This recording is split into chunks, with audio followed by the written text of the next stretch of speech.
Banaye mbabuuzako abatuuze amanya gange Nancha Alice Ghetto Yute mwena mumanyi nga neetaaga mwaka ogujja 2026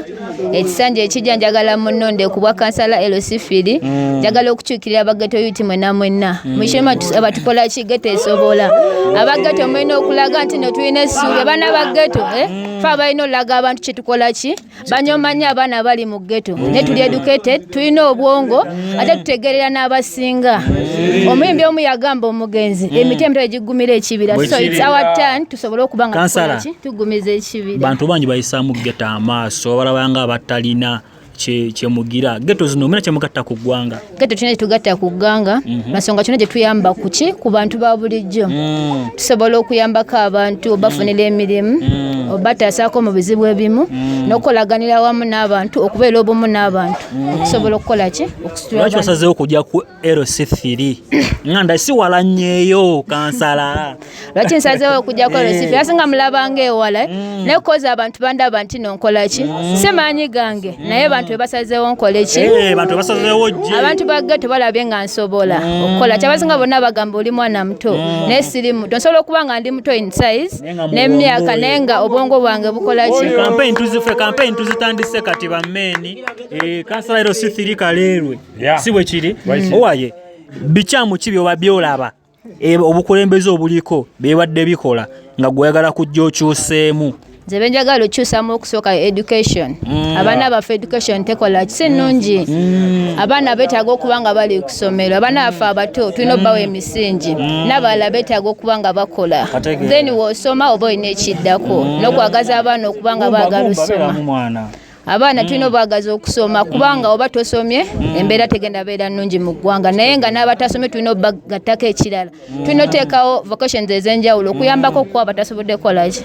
kusoma then ne tuba nga tusobola okukola ki okubabeererawo bayamba obayigiza nnyo ba Ghetto Youth eno wansi obutasoma kigasa nnyo ba Ghetto Youth lwaki bakosa nti ne waba alina kye yandiyagadde okukola tasobola kikola lwaki talina bitabo talina wagenda genda ate sometimes emirimu gy'ennaku zino ani akumanyi naye nze njagala tukwataganire wamu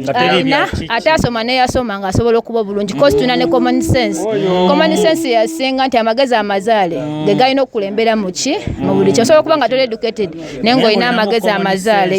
ng'osobola okukola ki kati kansala aliko kati oyinza muwa bubaka ki kansala aliko kyemuwa obubaka bwemuwa kansala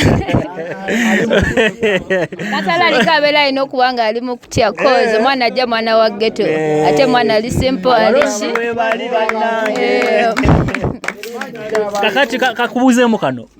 ekirowoozo kino kyava wano bannaye kanzije kino tekyali kyange ekirowoozo kino kyali ky'abantu ab'enjawulo omubaka omu wali wano eno tulina una mubaka si mubaka sorry Ghetto manager wa MSOS bebamu kubaleeta ekirowoozo n'abantu abalala batali wano eno ne bangamba osobola okukola webati osobola otula n'okirowoozaako ne tukola ebitabo weebiri kansala ebitabo byo weebiri tebeetaaga buuza amu educated ate amu teacher olina teacher amu teacher naye kansala omugwa banaagukkiriza mu gundi eri mu office omugwa tebasobola kugugaana reason being we can style it tusobola ogustylinga kitegeera kati ng'ogenze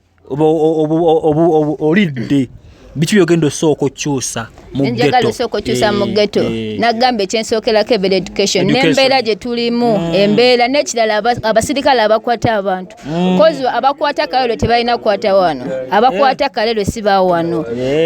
gundi kapapali erina otwala wano ate kabawolwa kyebeera eyingirira abantu n'okumalako abaana eddembe mu Ghetto kozi poliisi erina kuuma abantu n'ebintu byabwe so terina beera ng'etawaanya abaana ate nga si babbi si baki naye Ghetto lwaki babeera bagitawaanya ate kansala ebikubwa bino byo entegateeka ziri zityo bulabanga ebikubwa okuba nga bikola ki nga bimunoizinga tusobola okyogerako tusobola otulebbayi ne tukyogerako tusobola oteesa n'abaana basobola okitegeera kozi wone betuyambeko okuba nga bakyusa nange nali nkubwa naye justice nembikola ki nembivaako kati nsobola oyambako abaana abalala nsobola okubeera example nemba nga nsobola obatereeza. Kategedde kansala. Naye nga okuba si kibi. Naye nga kansala LC3 Kaleere. Bira biri mu mukaaga. Ebiseke tujja bagamba kadi kwajjira biki tukyali mu nteekateeka. Bannaye nkyambako owola mwenna baluwiringa okumperekerako olunaku lw'enkya mbeetaaga bayisaawa okutandika saawa 3 paka saawa 4 neetaaga bagenda okumperekerako olunaku lw'enkya nga ngenda okwewandiisa mu kibiina kyonna kye ngenda okugiramu. Kigenda kwogerawo. Wekiri naye nga kyekyo kansala mumuwulidde mumulonde agenda bifa balina okwessayo ba Ghetto teri agambayo. Abalonzi bo bako kye bagamba nga tumaliriza. Abalonzi bange mbeebaza just okumpa time ne respect gye mumpadde n'obutambisa mu maaso era mbeegayirira mbakoowola temupowa. Buno bwe budde bwaffe abaana ba Ghetto tulina okulaga kye tulina tozikiza. Muntu ku muntu koowola muno mugambe nti oli asobola okitegeera. Mwaba balina okukola kima balina otuwanikayo mwaba balina otutambuza. Just mbasaba obumu ge maanyi. Jakabigumba jijjeeyo.